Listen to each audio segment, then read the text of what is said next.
Assalamualaikum warahmatullahi wabarakatuh.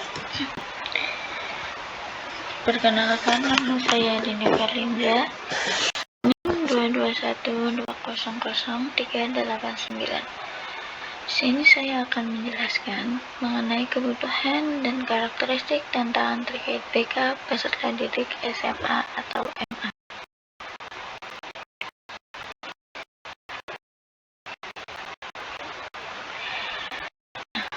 Untuk kebutuhan BK di SMK itu pada saja. Untuk yang pertama, yaitu menghadapi masa pubertas, di mana kita tahu siswa SMA itu sedang mengalami perubahan fisik, emosional, dan sosial yang signifikan. Nah, di sini BK akan membantu siswa untuk menghadapi dan mengelola perubahan ini. Kemudian, yang kedua yaitu mengembangkan kemampuan sosial. BK bisa membantu siswa untuk mengembangkan kemampuan dalam berkomunikasi, kerjasama, dan empati. Kemudian mengatasi masalah akademik, yaitu membantu siswa mengatasi masalah akademik seperti ketika dia kesulitan belajar, kesulitan untuk memanajemen waktu, ataupun kesulitan untuk menemukan strategi belajar yang tepat. Kemudian yang keempat yaitu mengembangkan karir dan minat.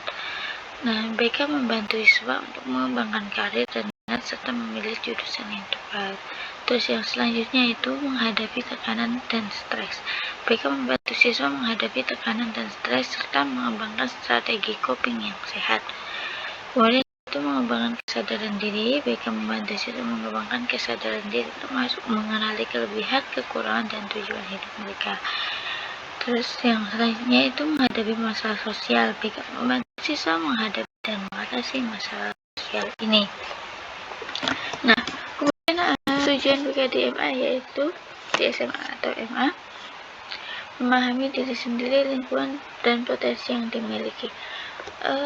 Seperti yang kita tahu, banyak sekali anak-anak SMA yang belum bisa mengenali diri sendiri, yang belum bisa berempati. Nah, BK di sini yaitu untuk melatih, memberikan pengarahan, terus membantu siswa untuk menemukan jati dirinya. Terus yaitu mengembangkan keterampilan belajar yang efektif. Setiap orang memiliki belajar dan cara memahami belajar yang beda-beda. Untuk BK ini berfungsi untuk menemukan gaya belajar yang tepat untuk siswa, terus mengantisipasi dan mengatasi masalah yang mungkin timbul. Anak SMA tuh sering dicap ketika di masa yang kayak belakang dewasa, tapi dia masih remaja, tapi tidak mau disebut anak kecil. Jadi di sini banyak rasa-rasa yang kayak saya bisa ini gitu. Dan di sini guru BK berfungsi untuk mengarah potensi-potensi yang dimiliki siswa agar tidak masuk ke hal-hal yang negatif. Terus yaitu mengembangkan sifat positif. Pasti anak SMA selalu ingin menunjukkan jati dirinya. Nah, guru BK ini berfungsi untuk mengarahkan nih, jadi diri ini mau dibawa kemana, seperti itu. Terus yaitu membentuk pola-pola karir, mencapai kemandirian dalam kehidupannya, dan menjalankan tugas-tugas perkembangannya secara optimal. Nah, untuk karakteristik BK di SMA atau MA yang pertama yaitu fokus pada perkembangan remaja. BK di SMA berfokus untuk membantu siswa memahami dan mengatasi tantangan yang muncul seperti pencarian identitas, tekanan teman sebaya, dan perubahan suasana hati. Nah, fokus pada BK ini yaitu berfokus pada pengembangannya. Kayak ya seperti tadi, dalam pencarian identitas ketika tidak diarahkan dengan benar bisa jadi masuk ke hal-hal yang negatif. Nah, dengan pengarahan yang benar akan menghasilkan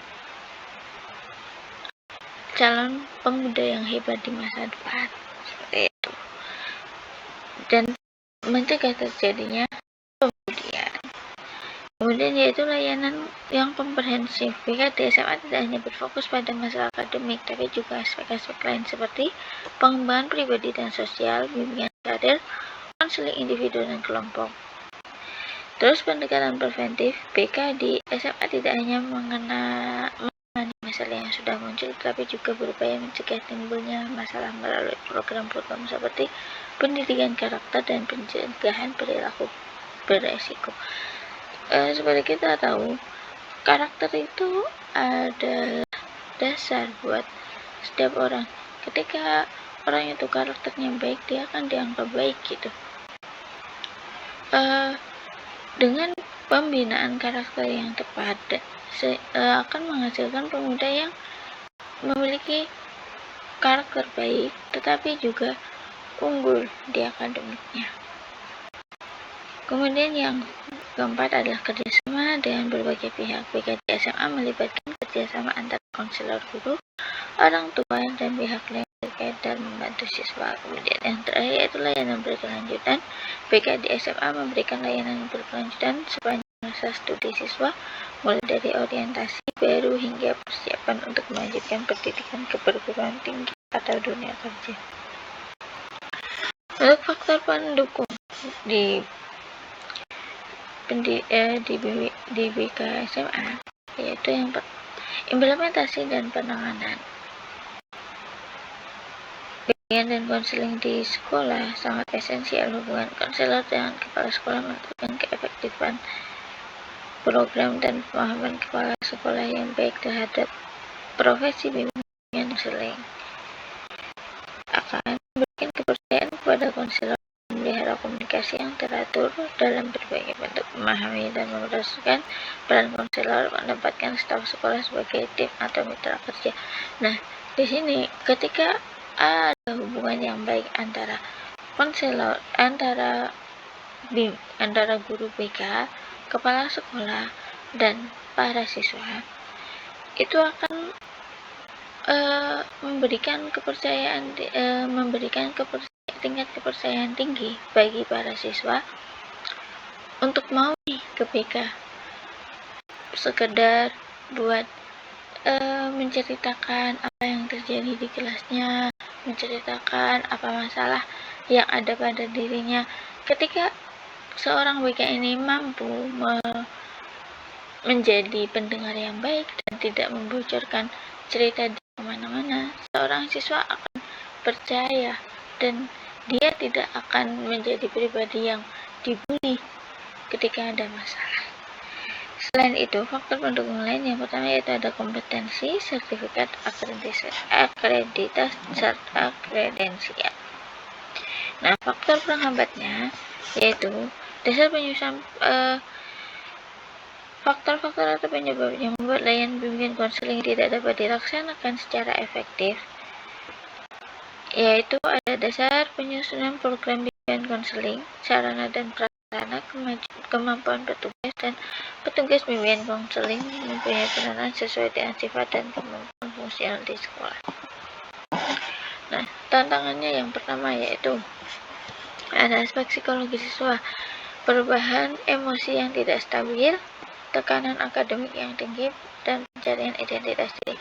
Ketika siswa dalam masa perubahan emosi yang tidak stabil, ketika seorang guru BK ini tidak mampu menanganinya, maka siswa tersebut juga akan merasa tidak diperhatikan, akan merasa dikucilkan seperti itu.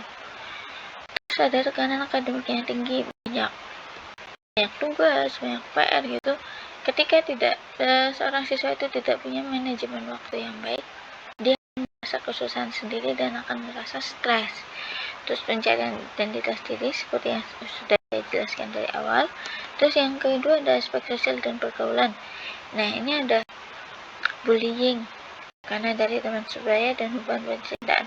Ketika tiga hal ini itu didasari pada potensi yang tidak diarahkan dengan benar. Ketika potensi yang tidak diarahkan dengan benar, maka dia akan mengalami bullying atau terjebak dalam hubungan percintaan. Terus yang terakhir ada aspek akademik, yaitu motivasi belajar yang rendah, kesulitan manajemen waktu, dan tekanan ujian dan seleksi perguruan tinggi.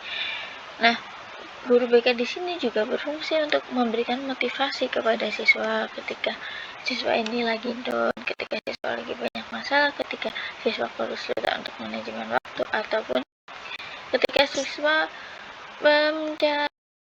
mencari masa depannya. Terima kasih, sekian dari saya. Banyak hilaf. Saya akhiri. Wassalamualaikum.